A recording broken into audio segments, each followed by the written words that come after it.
You know what the most important thing in our psychological atmosphere is? It's our ego. Our ego is our sense of identity, and it pretty much defines everything that we see in ourselves, everything culminating together, all as experiences or as attributes or traits that we think of ourselves. That's what the ego is. It's how you see yourself, it's your integrity. It defines who we are as people. Without the ego, there would just be absolutely nothing.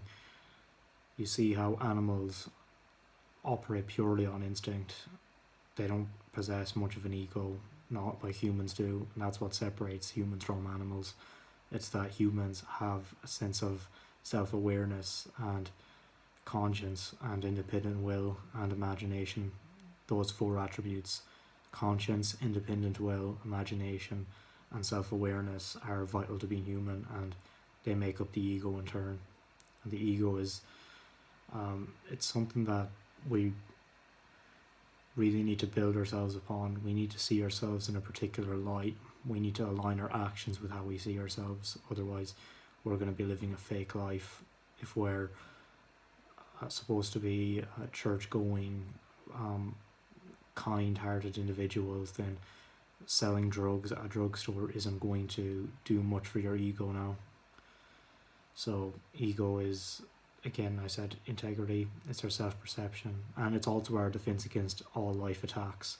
So say someone, again, as I said a few videos ago, offends us, someone say something that's not good for our self-belief. Well, our ego, if we have one that functions properly, is going to fight back for us, and we're going to get angry at that person. We're going to stand up for ourselves, and the degree to which we stand up for ourselves is directly proportional to the magnitude of our ego. So, you know how people can have an ego that's too large, then they get overly defensive when anyone could possibly have implied anything that they might not have wanted implied about themselves. That's when someone has too big of an ego, and we pretty much criticize this in the media. We always talk about how bad of a thing it is, but I'm gonna get on in the next few videos today and tomorrow. There's things far worse than people with a big ego. A big ego it's not great, but it's better than having no ego, because the ego is how our brains survive. Like, if we didn't have an ego, then there'd just be nothing. Like, we can't function as individuals. We can't see ourselves having any possible particular skill. We can't believe in ourselves. We can't have any possible connection to any layer of success that we want genuinely. We can't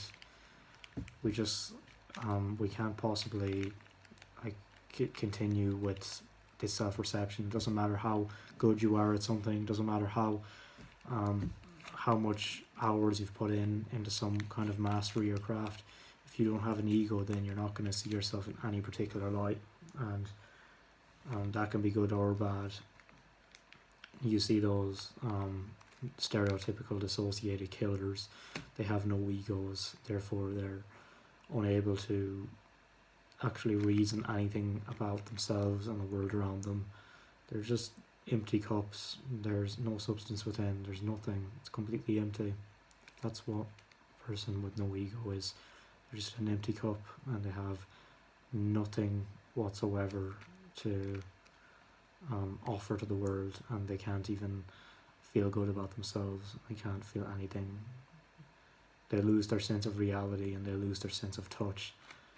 They begin to loosen their grasp upon all possible experiences, be it pleasure or pain.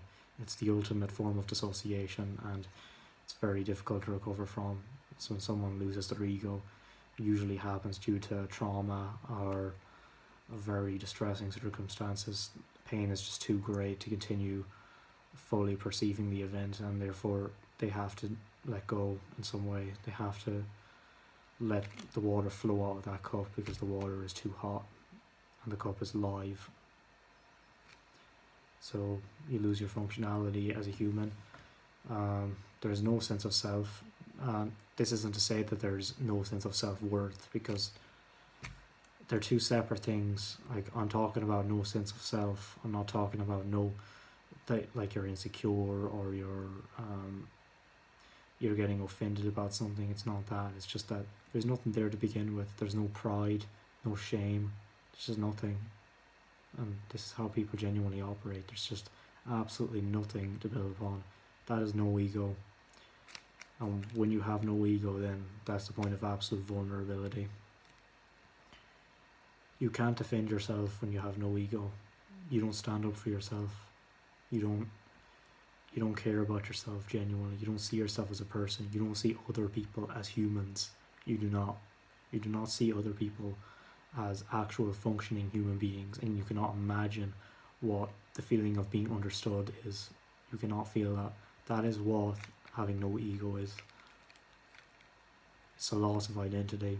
You can't connect with yourself, and you can't connect with others. You can't connect with anyone.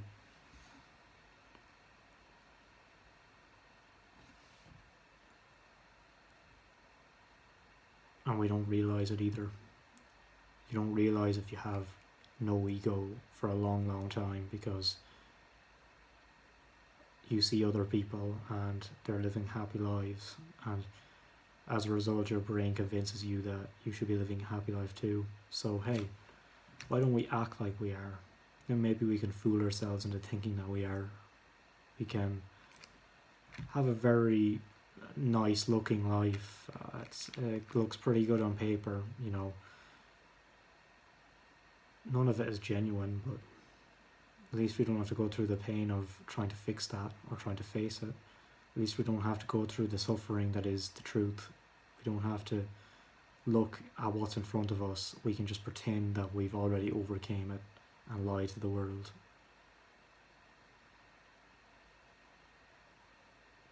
That is the loss of ego, and if it's lost, then we must develop it again.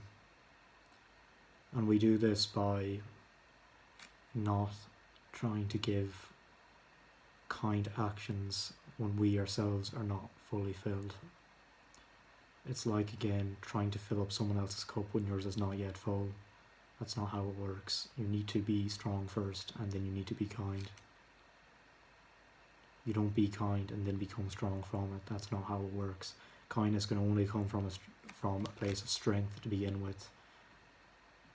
And that's why you need to focus entirely on processing whatever you've went through, and you need to just have a look at what you're going to need now.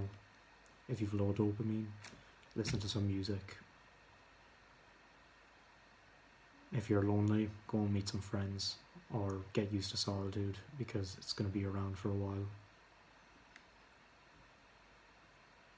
And this brings us on to the superego, the thing that feigns itself for the ego, that controls us. But I'll get to that tomorrow.